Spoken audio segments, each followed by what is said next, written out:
followed by her message entitled, Faith It Till You Make It.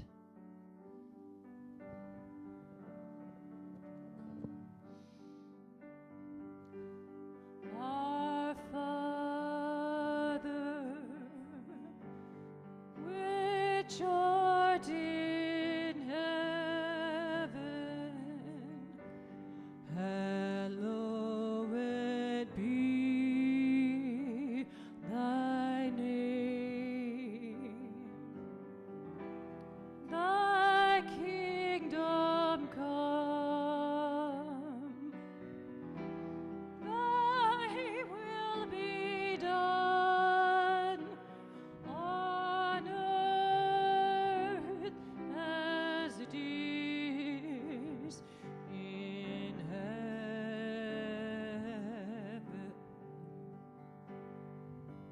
Give us this day our daily bread, and forgive us our debts as we forgive our debtors. And leave us not in temptation, but deliver us from evil. For thine is the kingdom and the power and the glory forever.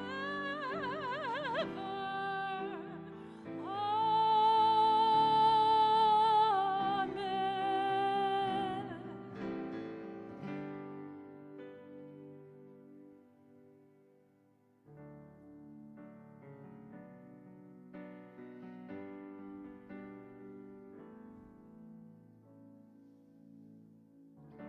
Our thoughts are prayers, and we are always praying.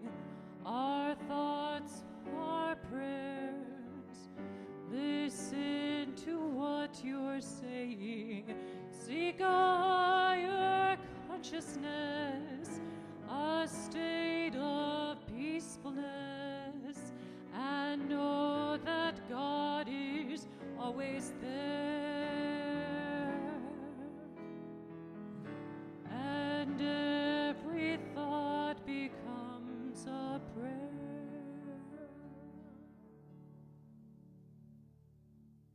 As most of you know, I'm an avid reader, and I have, out of all that I read, I have a few teachers that I adore beyond any. And one is Marianne Williamson, and I'm going to do a prayer from her today as we go into meditation. But before we do, I want to segue into it by something from Wayne Dyer. One individual who lives and vibrates to the energy of pure love and reverence for all of life will counterbalance the negativity of 750,000 individuals who calibrate at the lower weakening levels.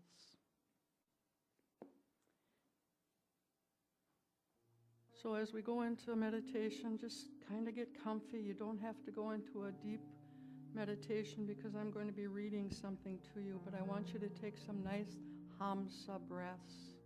Ham on the way in, I am. Sa on the breath out, divine. Hamsa.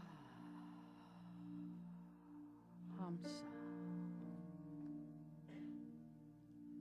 Hamsa. Dear God, we join in prayer to celebrate this nation and surrender its destiny to you. We give thanks in our hearts for the founding of this country. We give thanks for and bless the souls of those who came before us to found this nation, to nurture it, and to save it. We ask that God's Spirit now fill our hearts with righteousness. May we play our parts in the healing and the furtherance of our country. May we be cleansed of all destructive thoughts. May judgment of others bigotry, racism, and intolerance be washed clean from our hearts. May our minds be filled with the thoughts of God, of His unconditional love and His acceptance of all people. May this nation be forgiven of its transgressions against the African American, the Native American, and so many others.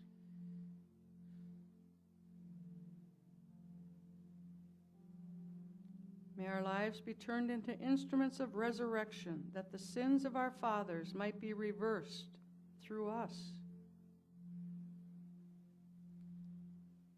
May the beauty and the greatness of this land burst forth once more in the hearts of all of its people. May the dreams of our forefathers be realized in us, that we might live in honesty and integrity and excellence with our neighbors.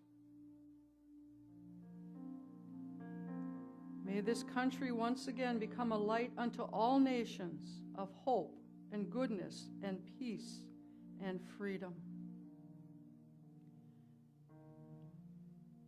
May violence and darkness be cast out of our midst. May hatred no longer find fertile ground in which to grow here. May all of us feel God's grace upon us. Reignite, dear God, the spirit of truth in our hearts. May our nation now be given a new light, the sacred fire that once shone so bright from shore to shore. May we be repaired. May we be forgiven. May our children be blessed by what we do now. May we be renewed. May all who walk on the soil of America feel its home. Dear God, please bless America again. Amen. And so it is. Thank you, Lisa. Thank you, Louis, Tom. All of you again for being here. Alice, it's wonderful to see you.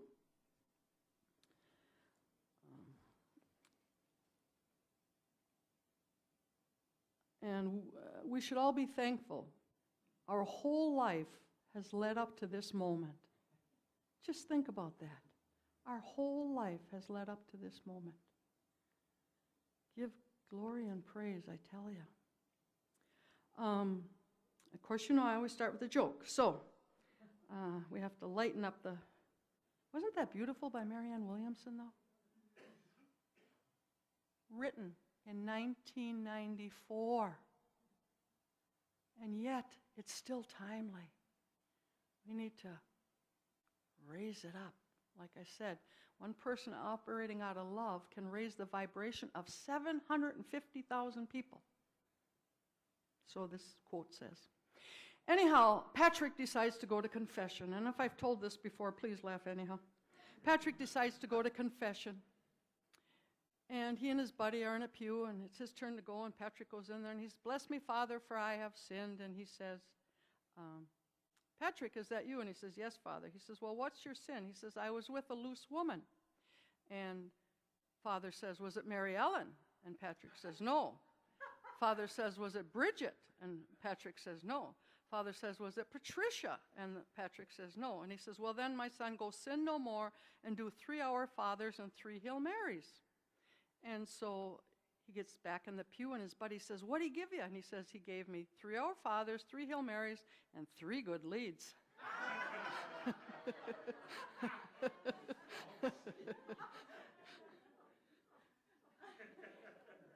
Am I still on here? Okay. Yeah. And those of you who know I've been teaching and living by the one command, I got 2 checks in the mail. One was for $40. Several years ago, I put a deposit down on a storage unit for this gentleman that I take care of up in La Crosse. And after we got paid everything and got our things out, 8 months later, I get a check in the mail for the original deposit, $40. So see, that it works. And the $6.50, I don't remember what that was, but I got a check in the mail for $6.50. I don't quite remember, but it's just if you live the one command and you let it go, it'll flow to you. So please practice the one command. And talking about retreats, my secretary, do I have off that weekend, the 29th and 30th? Okay. You're fired.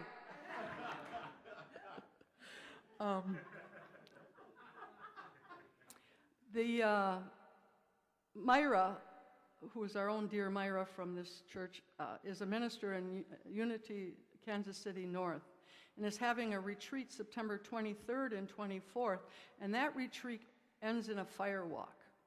So if you're interested in driving down to Kansas City, it's only a 9-10 hour drive at the most. If you can get a couple ladies together, it'll be marvelous. And you can go on her website and look at that. All right, today's lesson is from Dr. Katie's book, is called Faith. And man, oh man, are we filled with faith, or what, huh? Faith in our water supply, unless you ask the people of Flint, Michigan, or even more local, Kewanee. We have faith in the preamble to the Constitution, of the people, by the people, for the people. Except since Citizens United became law, Congress does not answer to the people, only to its largest donors. Faith that we can go to the polls and that our vote counts, which it used to, except state legislatures have found a way to redistrict so they can get who they want elected, not who we want elected. And the Electoral College, faith in the Electoral College, except that your vote only counts if you live in certain states. We have faith in our medical system, beautiful medical system, the best in the world, except in 2016, 116,000 people were killed from medical errors, third only to cancer and heart. We have faith in our religious leaders, except, that law of celibacy, that vow of celibacy, and the list goes on. You know what I'm talking about. Faith is defined in the dictionary as belief or trust or devotion to somebody or something, especially without logical proof. So one would think that blind faith is what I was just mentioning in the examples I gave, not according to Dr. Katie. Dr. Katie says blind faith is an instinctive trust in a power higher than ourselves. Faith does not depend on physical facts or on the evidence of the senses because it is born of intuition or the spirit of truth, ever living in the center of our being. Its action is infinitely higher than that of intellectual conclusion. It is founded on truth. In Apostle Paul's letter to the Hebrews, he said, "Now faith is the substance of things hoped for, and it is the evidence of things not seen. For it is through faith we understand that the worlds were framed by the word of God, so that the things which are seen came to be from those which are not seen." I went to the Nelson Bible Reference and couldn't even count all the things attributed there to look up in the Bible on faith. The most famous, I believe, is the story of the woman who was suffering for 12 years, and Jesus was preaching in a crowd, and she knew if she could just get close enough to touch the hem of his garment that she would be healed. And she finally did, and Jesus felt that little tug on his garment, and he said, "Have courage, my daughter, your faith has healed you." Let me repeat Dr. Katie's words. Faith does not depend on physical facts or the evidence of the senses, because it is born of intuition or the spirit of truth, ever living at the center of our being. And if you were here last time I was here, and we talked about just where is this Christ power within, it's your intuition.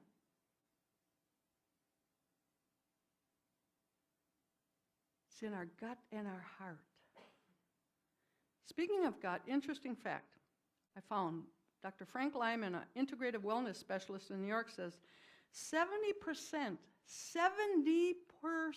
of your serotonin is made in your gut. Serotonin, as we all know, is the feel-good chemical. Now think about that. It's not up here.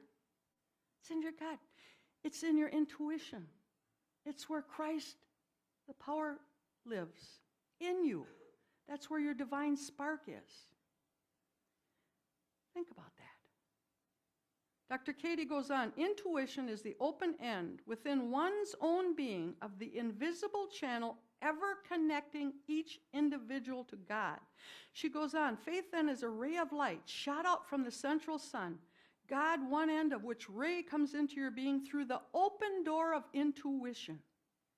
With our consciousness, we perceive this ray of light, and through our intellect, cannot grasp the why or wherefore of it. We intuitively feel that the other end of the ray opens into all there is of God. And we know what God is, all good. This is blind faith. More words from Jesus in Matthew. If you have faith tiny as a grain of mustard seed, you will say to this mountain, move from here to there, and nothing can be impossible to you. And I've passed these out before. I'm not going to do it today, but I've passed out, you know how tiny a grain of mustard seed is? There's a bunch of mustard seeds in here because they actually went all over my counter and I scraped this into this bag. But one little mustard seed, this is how tiny one little mustard seed is. You know, just one tiny little mustard seed. And Jesus promised us, that's all the faith you need. Get out of your head and into your heart and intuition. That's where the mustard seed of faith is. Get out of this head of ours. Two of my greatest teachers are Dr. Katie and Jesus, but I don't have any faith in anything. I don't have faith in anything, especially the first few things I mentioned as I opened today. I only have blind faith in myself, the space within my own skin, where when I incarnated, all the answers were placed inside of me. But we still have to spend a lifetime exposing and get rid of the memes from past generations. We carry memes from past generations. And the memes from our parents and our teachers. And then finally we get into a unity church where it helps me establish my blind faith. We here at Unity and all the Unity centers I've ever been in or taught in teach that principle. Take care of the space within your own skin. That's where Christ lives. That's where your divine spark lives. I don't have any faith in anything except my own blind faith. Dr. Katie goes on, the only way God has of letting us know his infinite supply and his desire to make it ours is for him to push gently on the divine spark living within each of us. I've talked about this before. He doesn't hit us over the head with a hammer. It's that still small voice in our gut, in our intuition. He wants you to be a strong, self-sufficient man or woman, to have power and dominion over all before you, so he quietly and silently pushes a little more of himself, his desire, into the center of your being. Then to make sure we really got it, he also put it in our teacher, Jesus. And Jesus' gut, because Jesus then said, anything you pray for and ask, believe that you'll receive it and it will be done for you. Because Dr. Katie said it is the truth. It is the truth that supply always precedes the demand. Supply always precedes the demand. But remember, everything you desire must be for the highest good of all, or it ain't happening. There's a, what did I do? Oh, here. There's another one of my great teachers, Edwene Gaines. In fact, she's in a movie coming out in October, As a Man Thinketh, with a bunch of other New Thought Unity people in it. So I don't know if it's going to hit the theaters. That would be great, hey? somebody said to me, when's the last time you've been to a movie? And I said, the last time I understood the title. So As a Man Thinketh is coming out in October. She says, thoughts held in mind. This is from her latest Facebook post. Thoughts held in mind produce after their kind. Stinkin' thinkin' produces stinkin' results. Not only do I have to watch my mouth, I have to monitor my thoughts as well, which means no more worry, no more stewing, no more blaming, no more judgments. I substitute instead thoughts of gratitude, creativity, healing, praise, love.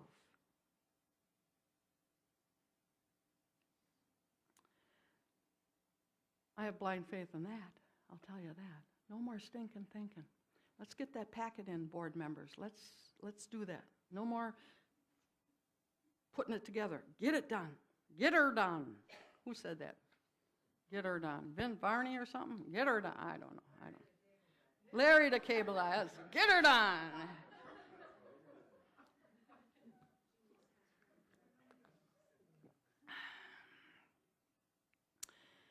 We have been going through a chaotic and challenging times in America, there's no doubt.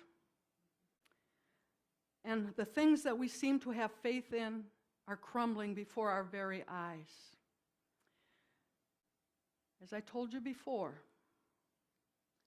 the dissipative theory by a gentleman, I forget his name, please forgive me, but he won a Nobel Peace Prize for this in 1977. The dissipative theory states chaos, whether it be a society, a solar system, or a molecule, must ensue before reorganization can take place. So that's what we're going through in this country, chaos. But we must have blind faith in our ability to overcome everything. We have to follow our intuition, always first and foremost. That's where the spirit and the spark of divine lives, in our intuition. And we all have stories. We could keep this service going and tell us all stories about the time you didn't follow your intuition, right? We all have that regrets that we didn't follow our intuition.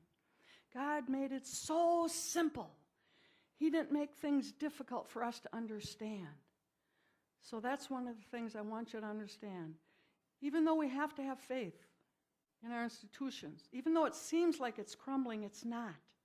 It's going through reorganization. We still have to have greater faith in the whole. We have to have greater faith in our own space within our own skin. And that's where the crux of the matter is. That's where we don't have.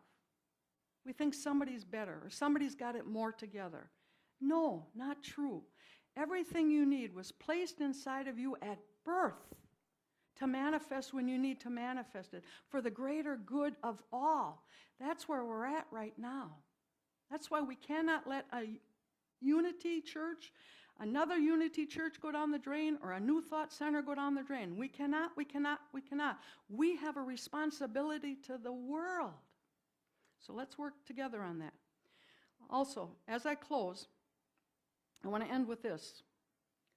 Never forget this. You are a spirit covered in a flesh-covered skeleton made of stardust, sitting on a gigantic rock, hurtling through space. Fear nothing. Namaste. Thank you.